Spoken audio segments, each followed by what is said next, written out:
Are you following us on social media at Proserpina Park? It's the best way to reach us if you have any questions.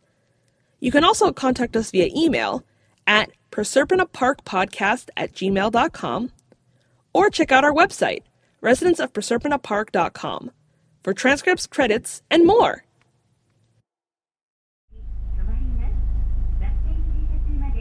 We're in the middle of one of the stops, and the weirdest person just got on. Well, I don't mean weird in a bad way, but it's just, cosplay isn't allowed in public.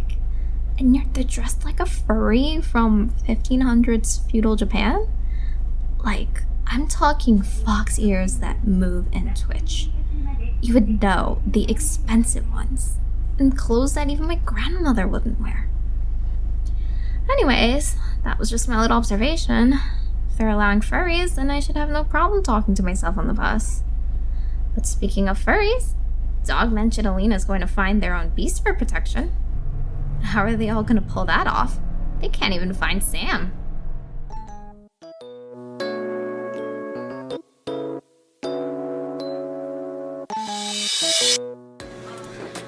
Hey gang! Meeting Drew and Dog again at the cafe. June's still recovering, so it'll just be us and his non-stop text messages. How's he doing? Complaining, so obviously doing just fine. It's good to hear that he's recovering well, at least. Everything okay with the parentals? Oh yes, June just claimed he's on another obsession and locked himself in his room. They won't bother him for a while. Hopefully his neck wound will heal quickly. Wow, that's really convenient. Only in these kinds of circumstances. Anyways, Dog, you said you knew of a creature that could possibly help us out until Sam comes back? I have a list. We need someone to keep us safe, so there is someone I have in mind. Let's go then. I hate feeling this useless.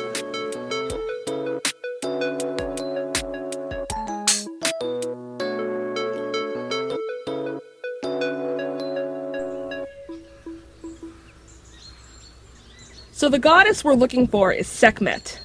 Wait. Like, as in the Egyptian lion goddess? Ooh, what is she the goddess of?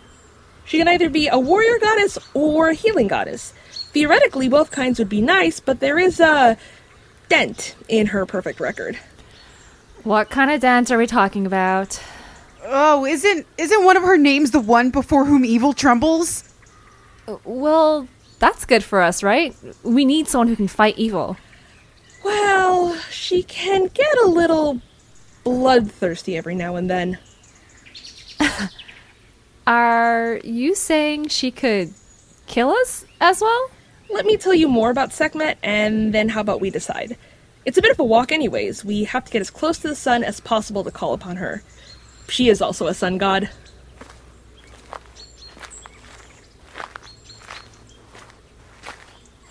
Oh boy. I just remembered why I know her name, and it's not good. There's a famous story about her. One day, Ra, the sun god, aka Daddy Dearest, gets a bit upset because the humans weren't obeying his rules. So he sends his daughter, Sekhmet, down to deal with the punishment.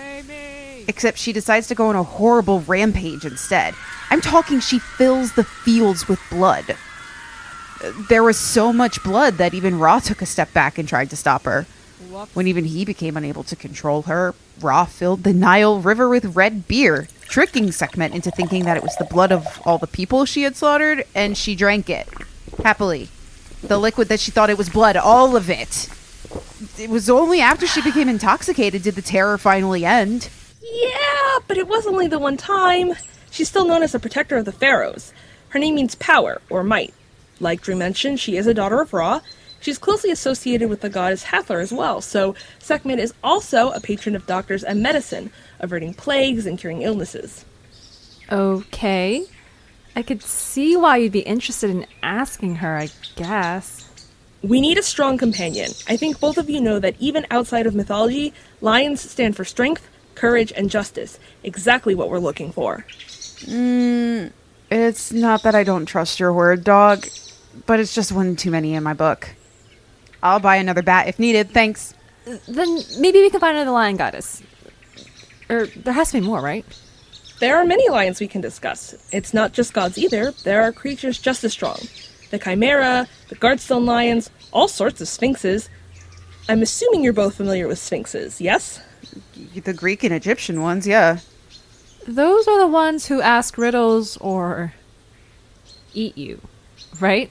Ah, yes, that's the Greek one. She's not really all that bad, you just have to let her talk.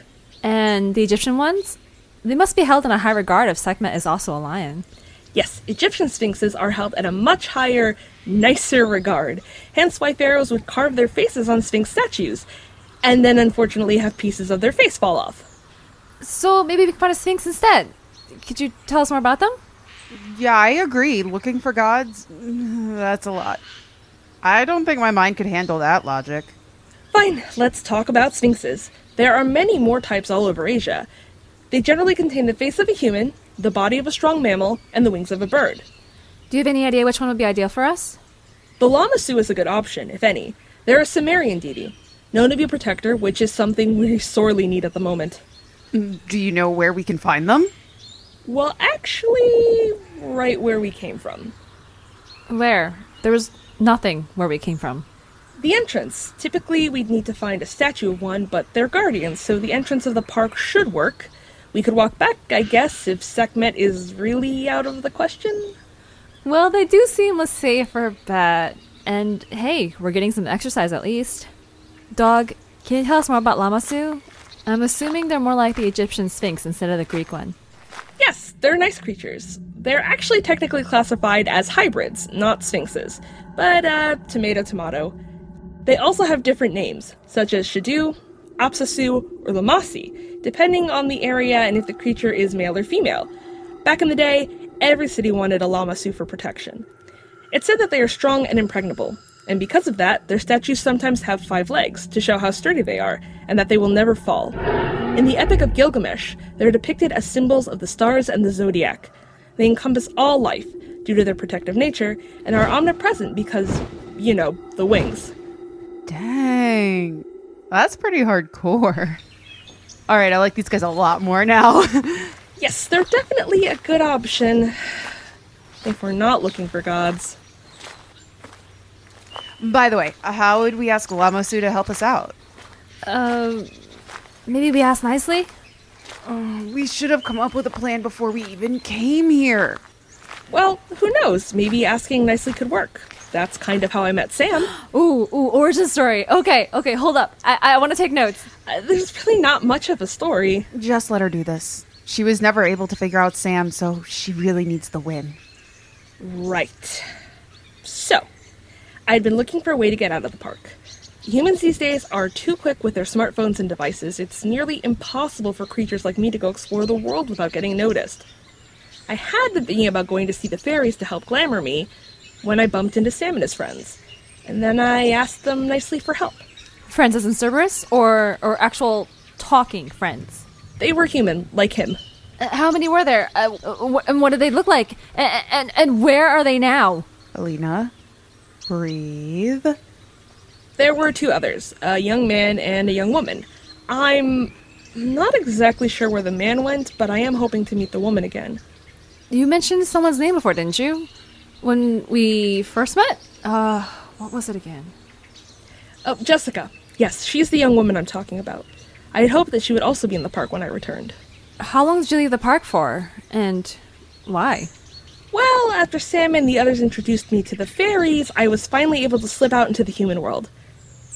But then June became my owner, and I was never able to disappear without anyone noticing. Should have been a cat. You could have disappeared for a week and it'd be normal. Well, Sam suggested the Shiba Inu form. Thinking on it, he really is quite the dog person. Of course he is. Well, anyways, that is how we met. Wait, Dog, I have one more question. I forgot to bring it up last time, but Sam, when he saw June, he looked terrified. And he kept mentioning something about him being there or being able to hear him. What was that all about? It's nothing for you to worry about, Alina. Just focus on apologizing to Sam for breaking his trust. Okay, but I feel like I need all my facts to apologize correctly. I'll handle that part of the apology. Don't you worry. But can he hear you? You already know about that? Hey, we're back at the original place we came from, right? What should we do now? How about we rest for a bit? I guess we should tell June about what we talked about today. What with Lama Su and dog story. Let's sit down, and I'll message while we wait and see, I guess. We shouldn't stay too long regardless. Oh, don't worry about telling June my story. He already knows. Wouldn't stop asking about it after that first day. Oh, I can imagine. Aliens!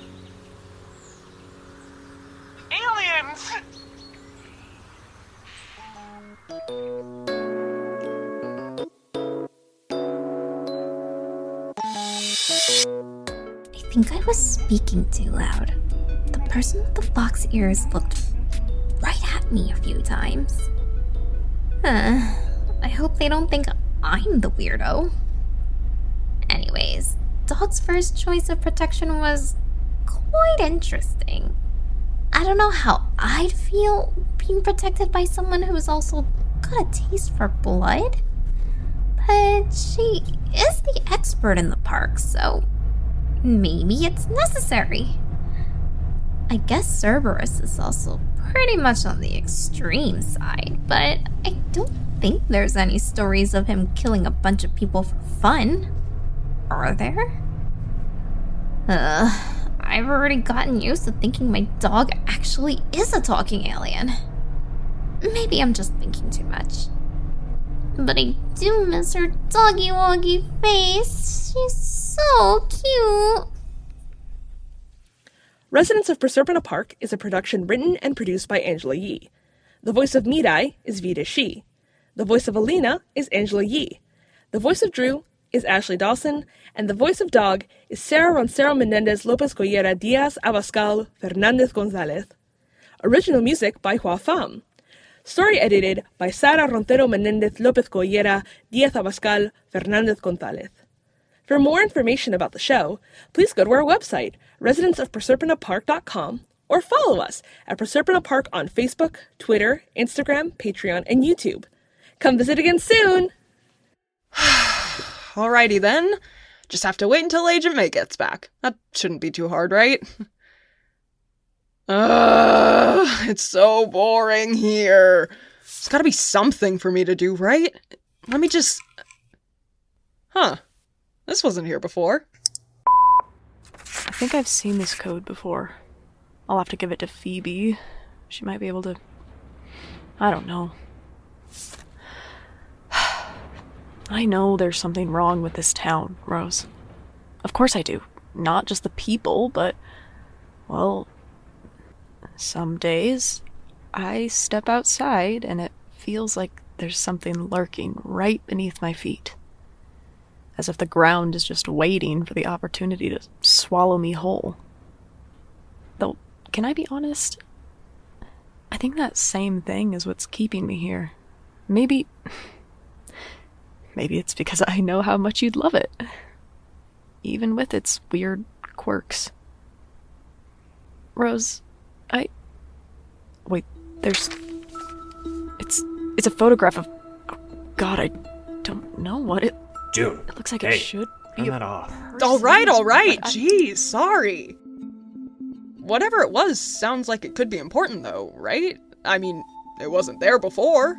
We can worry about that later. We have a job to do. Oh, we have a job to do. Yeah, alright, fine. Let's go. The Heart of Ether is a mystery and horror podcast made by Three-Eyed Frog Presents. Stop by the quaint forest town of Lower Washington every other Friday, wherever you get your podcasts. Stay safe out there.